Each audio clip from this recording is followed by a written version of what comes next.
Tamil Nadu +2 அக்கௌண்டன்சியில் August 2021 வந்து ஒரு question. From the following information calculate dead equity ratio அப்படிங்கிறாங்க.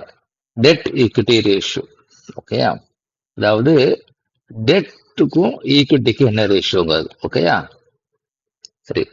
Balance sheet கொடுத்துருக்காங்க. அதில் லைபிலிட்டிஸில் ஃபர்ஸ்ட் ஷேர் ஹோல்டர் ஃபண்ட்ஸ் இருக்கு, செகண்ட் நான் current liabilities, third current liabilities. Okay, இந்த டெட் ஈக்விட்டி ரேஷியோங்கிறது வந்து ஈக்விட்டிக்கும் ஓகே வர்சஸ் எவ்வளோ உங்கள் லாங் டேர்ம் பாரோயிங் உங்கள் பிஸ்னஸ்க்கு கம்பேர் பண்ணுறது. ஓகேயா, அப்போ இந்த கரண்ட் லைபிலிட்டிஸ் வராது, கரண்ட் லைபிலிட்டிஸ் வராது. ஓகேயா, so debt equity ratio equal to long term debt by shareholders funds அப்படின்னு. ஷேர் ஹோல்டர் ஃபண்ட்ஸ்னா ஷேர் ஹோல்டர்ஸ்க்கு எதெல்லாம் வந்து சொந்தமோ அதெல்லாம். ஸோ 3 நம்பர் இருக்கு.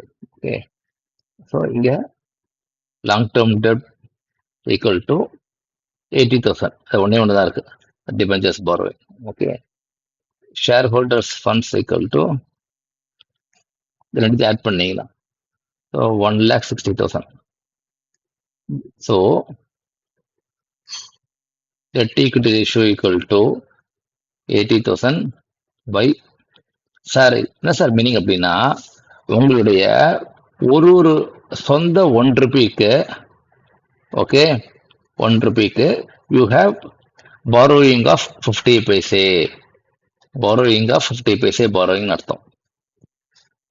ஓகே, டெட் ஈக்விட்டி ரேஷியோங்கிறது 80 by 1,60,000னா 0.5.